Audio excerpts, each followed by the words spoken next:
Hello and welcome to the Sim Racing Expo 2015 here at the Nürburgring in Germany.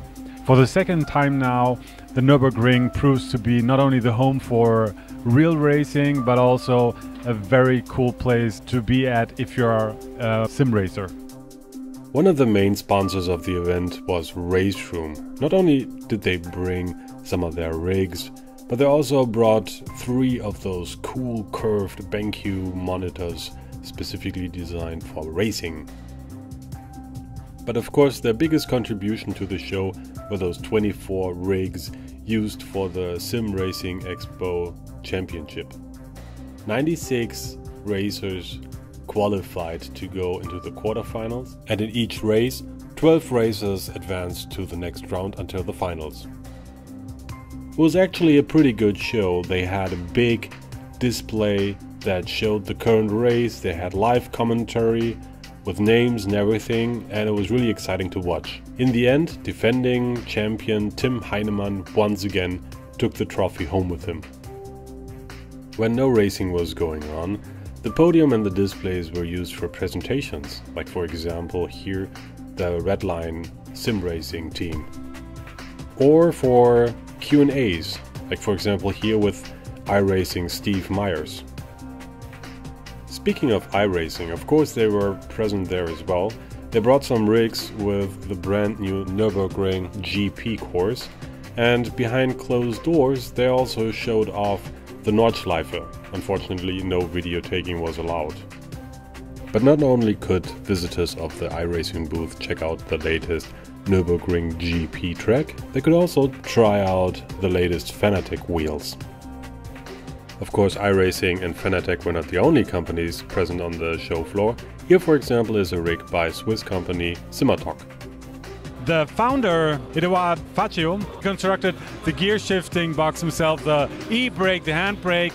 There's a D-box system that utilizes the movement. These simulators come in specific boxes which are kind of audio insulated so that you don't hear what's going on in the other boxes, and also visually you can fully concentrate on your racetrack, and I can tell you that is also something that helps you really get immersed into the race itself.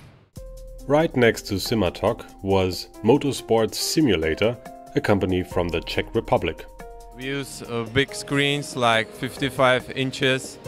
The seats are static, and the wheel and pedals too, but the pedals and the wheel is adjustable for every driver. We do just slightly modifying for every component to be good for drivers. The guys from STL Acto Racer only spoke German, so here is me translating my interview. Our concept is a seat mover. We've specialized on tricking the height perception. We fool the driver with a situation that he is familiar with from driving a real car. But not only moving rigs were presented. This is the Home Racer, a static rig from Belgium. Its constructor, Georges Vasiliadis, didn't think his English was good enough for the interview, and since my French is even worse, Martin helped out with the translations. So the Home Racer is a simulator with endless possibilities for the morphology, by example for the persons, for the monitor, and so on. And there are a lot of options, by example for the colors. The Upracer looks like a cross between a home racer and the other motion rigs, but unlike other motion rigs, this one was designed from scratch by German company Upgraded.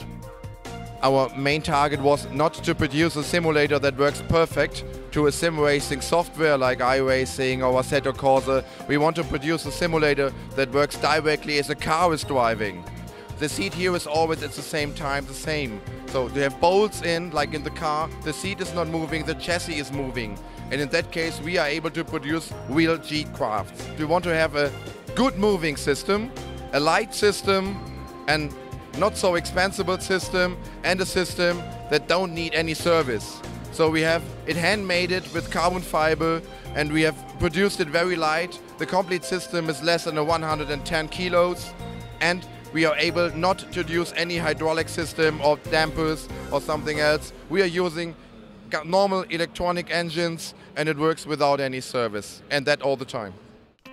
And last but certainly not least, Heusinkveld Engineering from the Netherlands showed off not only their pedals, but brought along some prototypes of their new shifters and handbrakes. So we have a sequential shifter, you see there. It's a very compact model. It's not like the big car thing you see in some cars. It's a compact model. There isn't really any one of those on the market, we felt. So it has a nice progressive feel. You have to give it a bit of force and then it clicks in. With we have all sorts of different handles on it. These are just the first 10 prototypes. We really like the design, so we hope to have these in production by the end of the year. And we have the handbrake. We noticed that a lot of people want a handbrake, you know, with a serious bit of force. There are handbrakes on the market, some hydraulic ones or some with a potentiometer. We felt, well, let's use our design for the pedals and make it in a handbrake. It's basically a brake pedal with a load cell and a progressive rubber spring. And you have to put like 17 kilos, what is that, 40 pounds for fully locking it. So you really have to give it a strong pull. And that's a great immersion, and it's a new product as well, not fully on sale. We have a small batch coming, but hopefully during next year we have plenty of stock. To round up things, the Sim Racing Expo organized a very special race. A real-world driver against a virtual driver. Michael Bartels went head-to-head with sim racers. First off was German YouTube starlet Izzy, and since he is not really big on sim racing, he was no big challenge for Michael. And when the real BMW Z4 crossed the finish line, it came as no surprise that Izzy had still some ways to go. Next up was Alexei Yusiakola from Team Redline, and he gave Michael Bartels a run for his money.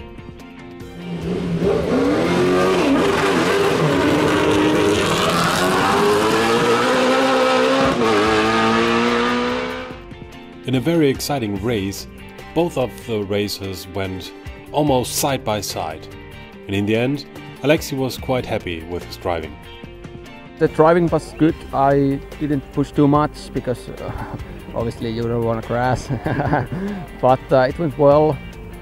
First sector, 2 sectors, I took it really easy, and then I started to push a little bit more, and you know, I don't know, I was already feeling relaxed and started to feel the car better. It was actually really good, and the Forza went well. Because of technical difficulties, it is not 100% decided who won that race, because it was that close, but everybody agreed that this was an awesome show.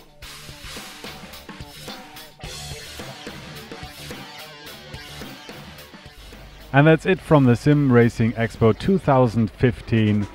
It was a really exciting show, and we can already look forward to another show in 2016, hopefully, with even more exhibitors, with even more companies showing their products, and with even more exciting racing going on both virtually and in real life.